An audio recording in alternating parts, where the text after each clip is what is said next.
Hey, it's Clara and welcome back to my channel. Today I'm going to be sharing my spring favourites, but before I do that, please remember to hit that subscribe button because it really supports my channel. There are a few things that I've been loving recently, and rather than doing a monthly favourites video, I thought it'd be good just to wait and compile everything into a seasonal video, so that's my intention. So let's just get into it!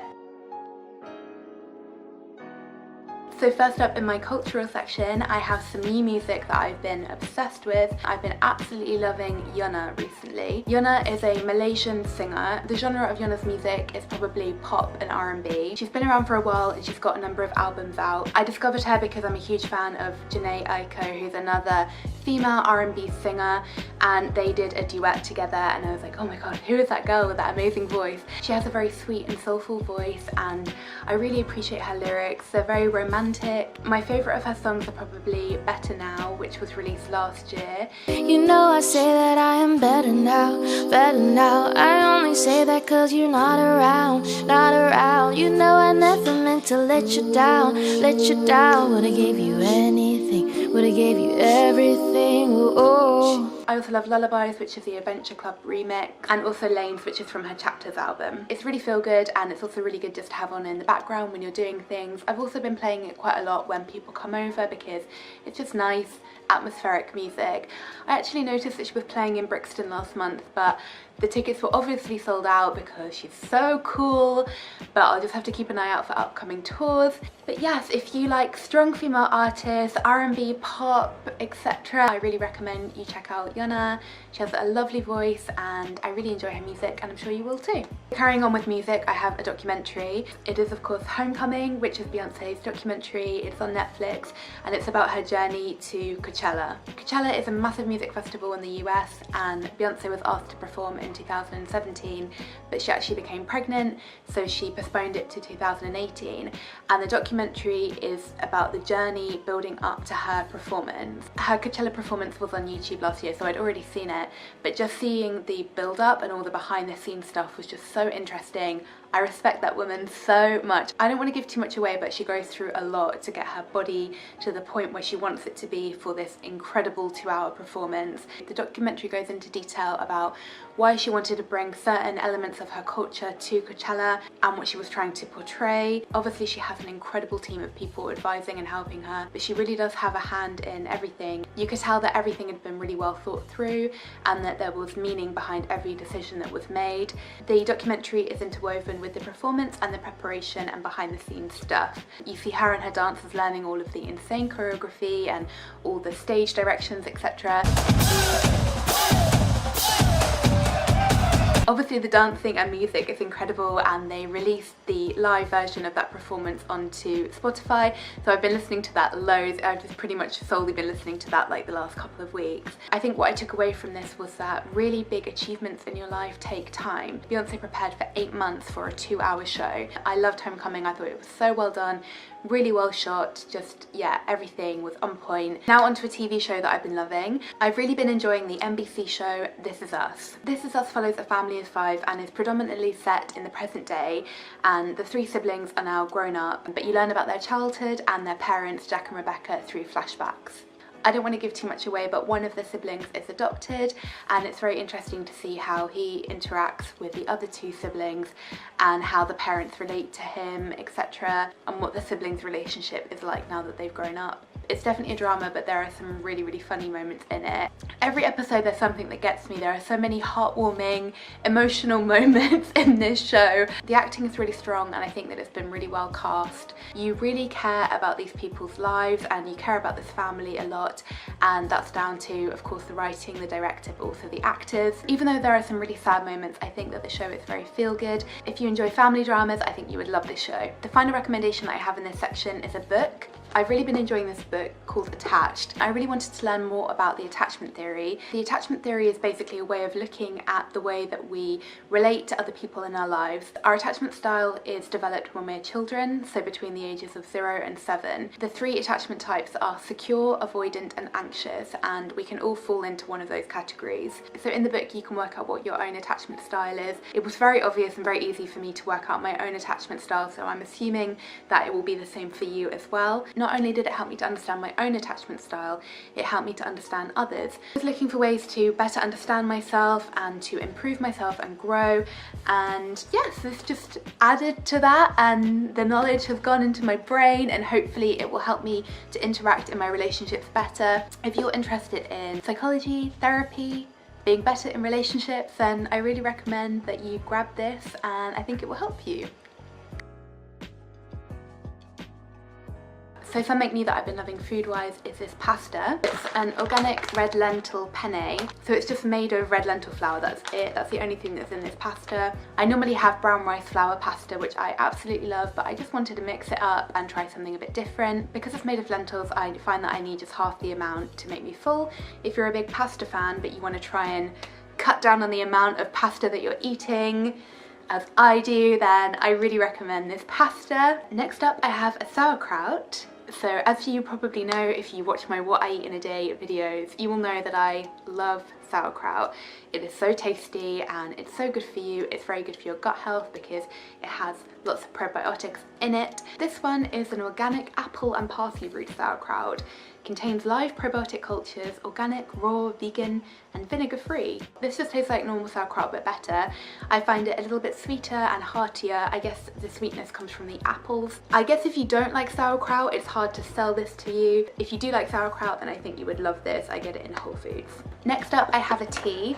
I have been loving this Pucker Blackcurrant Beauty tea recently. It's a naturally caffeine-free tea. It kind of reminds me of warm Ribena. I don't know if anybody drank that when they were younger. That might sound absolutely disgusting to you, but I loved that. So it's like warm Ribena but less sweet and better for you. Deliciously deep purple organic fruits to help you glow inside and out. And who doesn't want to glow from the inside out? I don't normally gravitate towards fruity teas. I find them a bit gross. It's almost sour, like a sour berry taste, which I really like. I don't really like sweet things, and this isn't sweet, so it's great. Finally, I have a supplement. I've been a big fan of magnesium for a number of years now. The way that I've been increasing my magnesium intake is by spraying it on my skin or taking magnesium baths. Magnesium is very important for sleep and for calming down the central nervous system. So I decided to actually get a supplement, and I've been taking this for a couple of months now, and I have to say that I really feel like it's made a difference. I tend to feel my anxiety worse in the morning, and I looked this up, and apparently it's because cortisol is at its highest in the morning, and that's why we're most stressed in the morning. I feel a lot calmer and a lot less anxious in the morning, and yeah, just generally less jittery. I'm gonna carry on taking these, and I will of course carry on with my magnesium baths as well. It's all about the magnesium at the moment, clearly. Of course, you need to do your own research and see if magnesium supplements might be right for you. I generally say that if you have trouble with sleep and you're quite anxious, magnesium might be a good thing to introduce into your diet. I've been looking for a natural sunscreen for the longest time. I've been through so many natural sunscreens and just hated them because they've left a really white cast on my face. I found this one and I absolutely love it. I'm so happy with it. It is the Supergoop Play Everyday Sunscreen, and it's factor 50. It's all chemical free, cruelty free, etc. I've never tried anything from the line, but I'd heard a lot of people talking about their sunscreens, and so I thought I'd risk it and try. The best thing that you can do for your skin is to protect it from the sun, as the sun is the biggest ager. Obviously it keeps your skin healthy, but it also helps to protect your skin from wrinkles. As I'm rapidly getting closer to 30, I'm trying to do everything I can to protect my skin and to keep myself looking youthful. I have combination skin, so I can get quite oily, so I don't use a moisturiser with this. I just use rose water as my toner, and then I use this as my moisturiser, and I'm good to go. Quickly it sinks into the skin. It doesn't leave a white cast or anything. It sits really well under makeup. I have to say that I'm not crazy about the smell. It does have a faint sunscreen smell, but honestly I'll put up with that because I'm happy with the product in all other aspects. It doesn't break me out, it doesn't leave me oily, and doesn't leave a white cast, and it protects my skin effectively. So I'm really pleased with this. I've got another facial product to recommend. I've been loving Skin Food Light by Weleda. Weleda are a very highly regarded green skincare brand. They've been around since the 1920s, and their cult product is Skin Food. It's a very thick, medicinal smelling facial moisturiser. It's something that I always have in my cupboard. It's great for dry patches, and it's just honestly incredible. I was very excited to see that they've come out with a light version of Skin Food, because Skin Food is incredibly thick and a little bit oily. I've mainly been using this at night and it sinks in very quickly. If you have dry skin or eczema or anything like that, I really recommend that you try Skin Food, the original one, or even Skin Food Light if you're a little bit more on the oily side. The ingredients are so clean. Weleda is such a cool company. They actually use a lot of green energy to produce their products. You really can't go wrong with this brand. I've noticed that they've also introduced a lip balm and a body butter, which I'm very excited to try. I've really been enjoying this moisturiser and I'm sure I will continue to repurchase it. The final beauty item that I've been really happy with is this safety razor. As you may know, I'm on a journey to minimise the amount of waste I create, especially plastic waste. I actually shave my underarms every day and my legs every other day. What can I say? That's how it is. So I've just been using disposable razors, which is really bad. Last year I bought a razor that was made from reused yogurt pots, but it was just hopeless. So I went back to disposable razors. I just felt so guilty every time I threw one away. And I'd heard about these safety razors, but I was absolutely terrified to buy one because it is a razor and that just really scares me. But you know what? It is so easy, and I read online that it's really hard to use and you have to be careful with the angle, etc. But you literally just use it the same way that you use a regular razor. Obviously you need to replace the razor, but I've heard that the razor can last for a fairly long time. This should last forever, which I really love, and it comes in a really cute box, so that's good for travel. I don't know why I was so scared of it. I just found it really intimidating, but honestly it's absolutely fine. So if you shave and you're using disposable razors, I really recommend that you make the switch to this guy. Honestly, it's so easy, and yeah, I wish I'd done it sooner. So onto fashion, I've really been loving these clips. I'm wearing one at the moment. I've been seeing people wear clips loads on Pinterest, etc. I guess it's just a continuation of this 90s fashion revival. But yeah, I wanted to get some and I really like these ones. They can actually hold my hair, which is a miracle. I like that they add just a bit of glamour to your outfit, so I've really been enjoying those. Next up, I have a vegan handbag. I got this bag from Samara. I've been making an effort to buy higher quality pieces, and I know that I'm always going to want a little black bag, and my style is probably not going to change too much, so I thought that it was worth investing in a nice black handbag. So of course I don't wear leather because I'm vegan, but I wanted something good quality and not plastic because that's just adding to another issue that we have.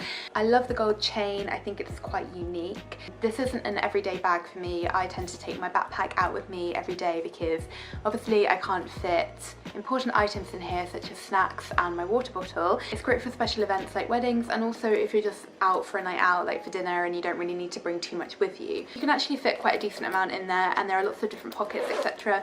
There's this cute little pocket on the back for key items. I'm very happy with it. I love the shape. It's very cute and I like that. They also sent me mini. I got it in black to match my bag. I wasn't really sure about it when I first got it. I think it's intended to keep cards, etc. in it, but obviously I've got a purse. But I found a really good use for it, so I've been keeping my headphones in it. The material is very soft, very high quality. It hasn't scratched or anything, so I'm really happy with it. Again, I really love this design. I just think it's so elegant and minimal, which is typically what I'm going for. Finally, I just want to talk about a couple of random things that I've really been liking. Absolutely obsessed with this app. It is called Too Good To Go. It's a food waste app.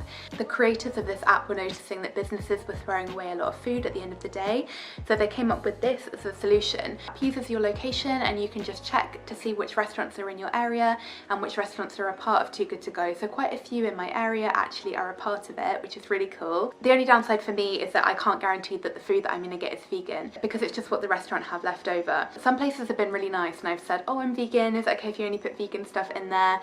And they've been really good about that. Other places just give you whatever they want, but I just give that food to wins. I find it so cool and innovative and such a creative idea. I've been recommending this to everybody. I'm obsessed. I love going to a new area and checking what restaurants are on there when I'm in a new place. I noticed that some of my favourite vegan restaurants are on there, like Tibbet's, so I'm going to definitely try that the next time I'm in that area. So like I say, I've really been loving Too Good To Go. I think it's such a good idea, and I think if you don't have any dietary requirements, it's slightly easier for you to use, and you should definitely give it a go. Finally, I just want to talk about a YouTube channel which I've been loving. I've been a big fan of this channel for a while, but I've been more into it recently, and it's called Vox. Vox is a very popular YouTube channel. They've got over 5 million subscribers. They take quite complicated issues, particularly political issues, and make them easier to understand. So for example, there's a very good video which explains the Israeli-Palestinian conflict. I find the topics that they talk about really interesting. So for example, this morning I watched one of their videos which explains why humans find it so difficult to understand climate change. If you're interested in understanding things on a slightly deeper level